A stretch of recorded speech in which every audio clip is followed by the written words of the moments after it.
what you're doing, when you're doing it, why you're doing it. Actually, no, don't do that, do this. And it can cloud our judgment, it can cloud our decision making, and it can make us feel like overwhelmed with what to do next.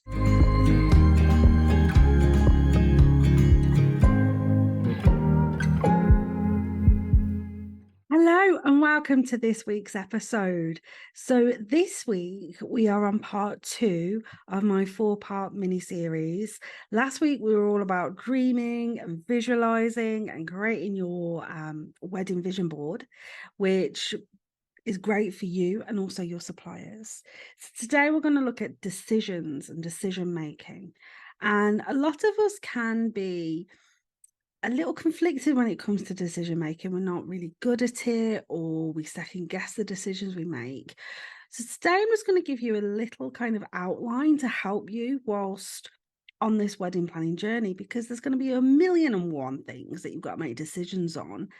And you could be like, I'm not sure if that's right for us or not. So let's get started. Now, I feel there are probably 2 big decisions that you've got to make, 2 questions that you've got to ask yourself whilst on this wedding planning journey. And obviously the biggest question is either popping the question or saying yes to the question. But these 2 questions will help you set boundaries, it will help you to get clear on what your vision is and what you want. And it will also help you make big decisions along the way. And those 2 big questions to ask yourself is, how much information do you want people to know about your wedding and your wedding planning? And number 2, who do you want involved in the wedding planning process, if anybody? Now, people can be involved in helping you, say, create things or make things or book things, but they don't necessarily have to know everything. You can leave things as a surprise. You can do things your way. You can have only you and your other half know exactly what is happening. Nobody else needs to know. So make sure you write down those 2 questions and sit down with your partner and ask the question, what are we willing to divulge about our wedding planning and what we're involving in our wedding? And are we wanting anybody else to be involved in this process? Answering those 2 things will help greatly, especially for next week's episode, which is all about being true to you and what you want. So go about and answer those questions and make a decision on that. So after that, we know that there's going to be a load of decisions to make.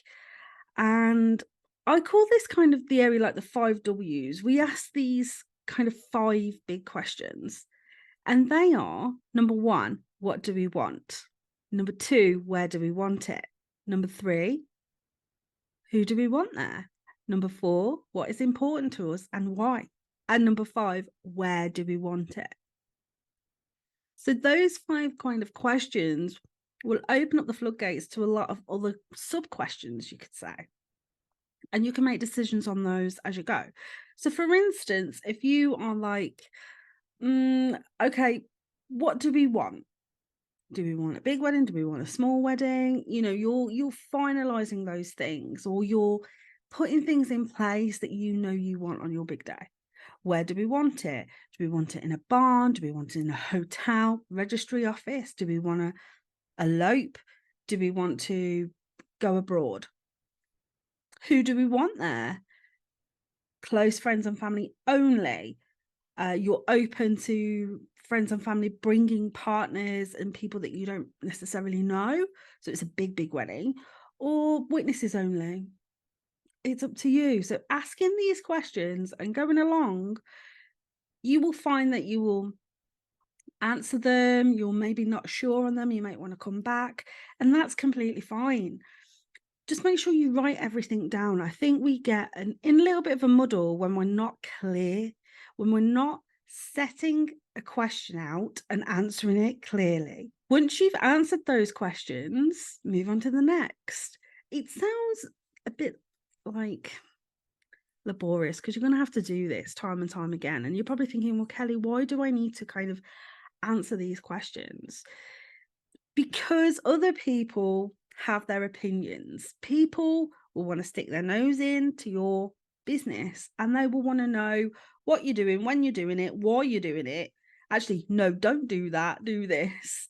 And it can cloud our judgment, it can cloud our decision making, and it can make us feel like overwhelmed with what to do next. And a lot of us feel that way because we're people pleasing. We want everybody to have a great time. Ultimately, this wedding day is your day.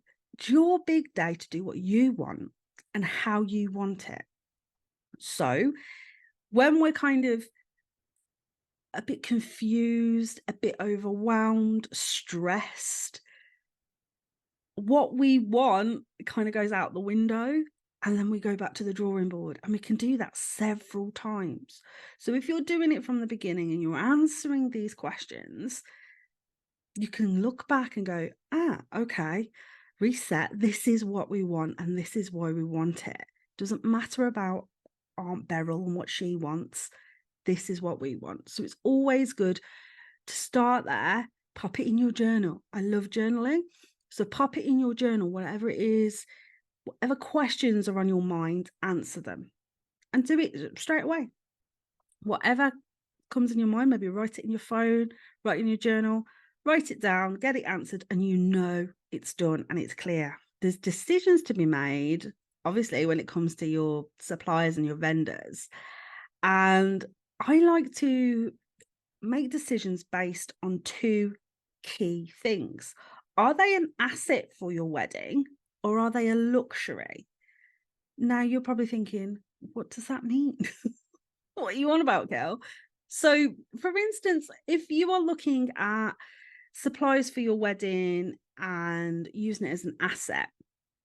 So for me, an asset supplier would be your photographer, your videographer.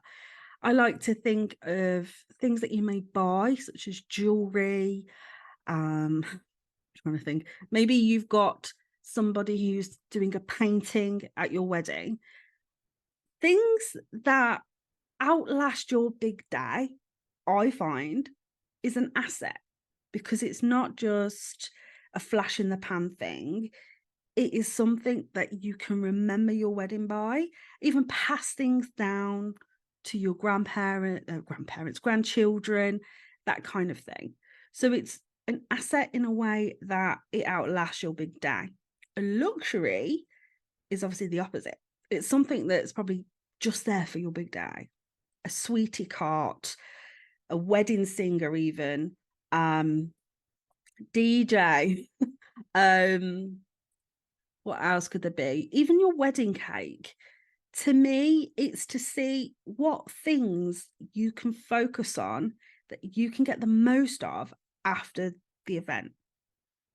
So have a little think and think to yourself, what things from our suppliers and our vendors are going to be an asset to us, or what things are a luxury? Now, I'm not saying scrap the luxurious things, not at all, but you will always focus on the things that are an asset to you and that will bring you joy after your big day. A top tip when it comes to your suppliers and your vendors, even like wedding venues, anything regarding your wedding, make sure you have at least 3 kind of options and quotes. So if, not to jinx anything, but if something was to hit the fan and you had to go and get a new photographer, you've already got 3. Well, you'll only have 2 because you've already picked one. You'll have 2 options to go to. So between 3 and 5 options, I'd say. So you know that you're covered in an event that you have to replace a photographer or a supplier or something like that. And it will also benefit you as well to get those quotes. And quotes are great because you will see what it is that maybe you've got a high-end quote and you've got someone low end and you're like, actually, I want to go in the middle. Or, actually, in order for me to have my dream supplier, they're going to cost this much. It's to have options. You need to have options. When, the pandemic hit, people were really in a horrible position. My cousin, he had his wedding delayed. I've had friends have theirs delayed, and literally lost a lot of money. And they had several people that they could go to on their list because they were proactive in not just choosing the first person. They'd got a few quotes, built up a little bit of a relationship with those suppliers and vendors. And so when they couldn't get the person that they wanted, they've got somebody else on their list. So this is all about, as I said, having options, having things work for you, not against you. So you're always ahead of the game. And it's also just let it be easy. Decision making can be hard, but one thing I will say is if it feels good to you, do it. You will always know if something's right for you or wrong for you. You'll get that gut instinct. You'll know if you vibe with a supplier or not. You will get that feeling. Now, if you've got any questions at all, DM me on Instagram, reach out on my emails. I'm always there to answer any questions you've got. So if you are a little bit confused about decision making or you want to know more, give me a message or an email.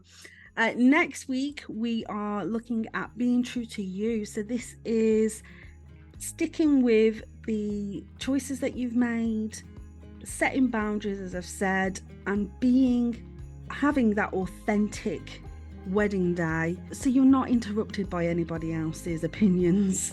Now I'm going to love you and leave you, and I hope you have a great week wedding planning.